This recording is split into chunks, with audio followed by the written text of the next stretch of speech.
You can absolutely get into a great law school with a GPA below 3.0. You can even get a full ride. I've seen it happen again and again, cycle after cycle. The real difference is not your GPA. It's what you do about it. Most people don't get that law school admissions is actually a strategy game. If you know how to play it and you're willing to put in the work, you can flip the script completely. So if you're staring at your transcript thinking, is this even worth trying? The answer is yes. Think of it like this. Your GPA might be the problem, but your LSAT is the solution. And smart people don't panic when they have a problem, they build a plan. There's a myth that dominates pre-law culture, and it quietly ruins thousands of smart, capable applicants every single year. The myth is that your GPA is everything. You hear it from advisors, classmates, law school blogs, and even well-meaning friends. They'll say, if your GPA isn't above a 3.5, you're done. Or if you didn't crush undergrad, don't even bother applying to top schools. It sounds logical because you need some way to sort applicants, and they think that GPA must be the most important number. But that thinking is based on a fundamental misunderstanding of how admissions actually works. Because the truth is that admissions officers look at the big picture, not just your GPA. Think of it like this. A student A has a 3.9 GPA, a 158 LSAT. Student B has a 2.8 GPA and a 172 LSAT with a clear upward trend in their GPA. Who's better? Every admissions officer is choosing student B because they're asking, can this person thrive in law school? Will they pass the bar? Will they contribute to our community? Is this applicant improving? And that last question, is this person getting better, is everything. Law schools don't need perfection, but they do want an upward trajectory. A student with a rough start who crushed the LSAT and has a massive upward swing looks focused, serious, and reliable. And that's the kind of person they want in their 1L class. So don't tell yourself that your GPA is a permanent label. It is just a single data point that can be explained, contextualized, and outweighed. So let me show you what this looks like in real life. I had a student, we'll call him James. He came to me defeated because he had a 2.9 GPA, no legal internships, no family connections, no Ivy League background. And a former professor told him, save your money, don't bother even trying to get into a T14. But James didn't quit and instead asked the key question. I can't change my GPA, so what can I change? And that's when he started changing his strategy by first crushing the LSAT. He went from the low 160s to a 172 after months of disciplined, structured prep. Secondly, he owned his story. He didn't hide the GPA, he reframed it in his essays. He wrote essays that were not boring, they weren't safe, but instead they were honest, reflective, and high level. He also got excellent rec letters with real academic praise, specific, detailed, and performance-based. He also positioned himself as a rising star, somebody not making excuses but with momentum. If you fast forward to decision time, he got multiple T14 admissions. He got a $175,000 scholarship at Northwestern through strategy. And so, of course, your results may vary, not a promise or a guarantee, especially, of course, every cycle is different, but the strategy that James used is repeatable. Most low GPA applicants imagine admissions as being cold, robotic gatekeepers sitting in a dark room with a red pen, but that's not real because they're humans.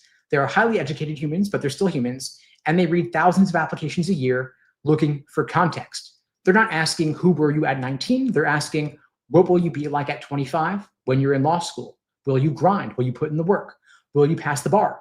Will you reflect well on them later?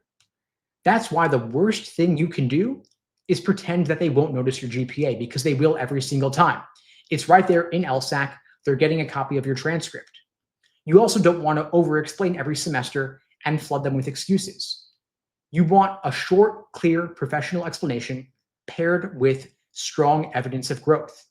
It might sound something like this. You say to them, yeah, my GPA is lower than average, and here's what happened. Here's how I improved. And here's my LSAT, which demonstrates I'm ready for law school. Then you back it up with performance.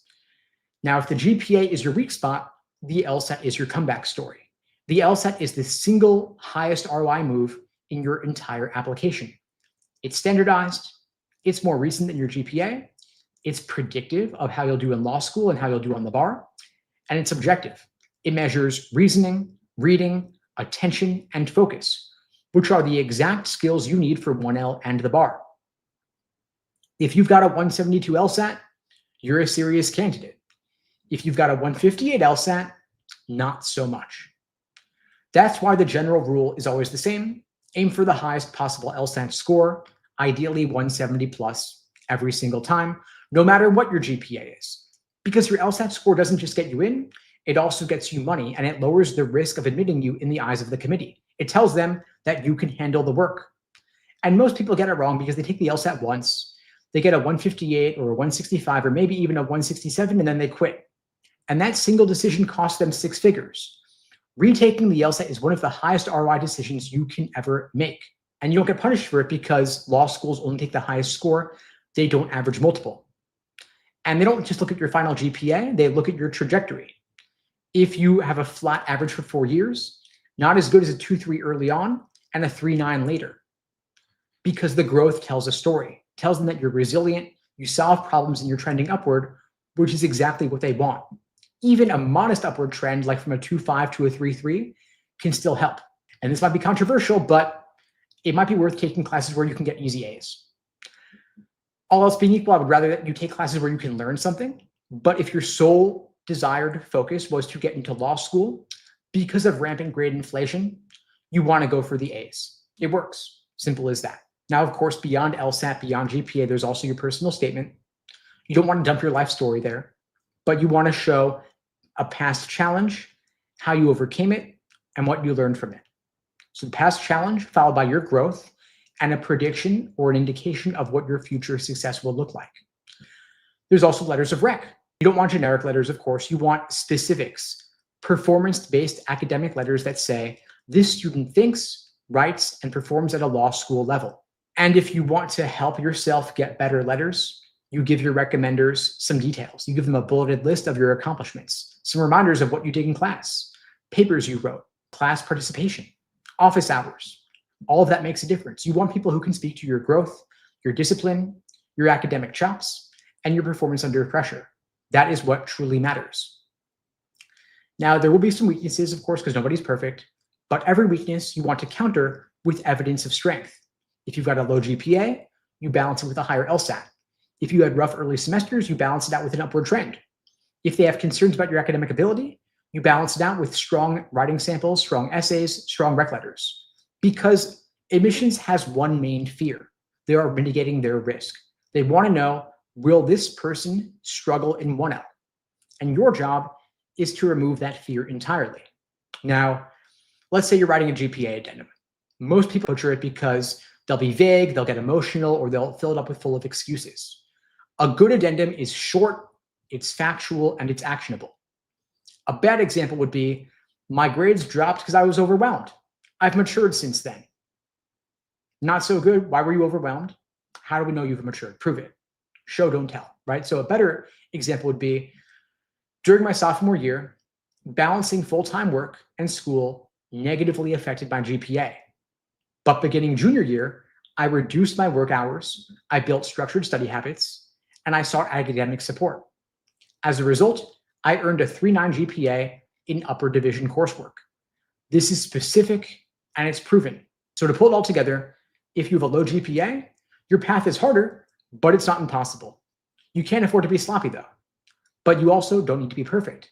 You combine a low GPA with a high LSAT score, a clear upward trend in your GPA, strong rec letters, thoughtful application essays, a clean, concise GPA addendum, and a story of growth, you can still win.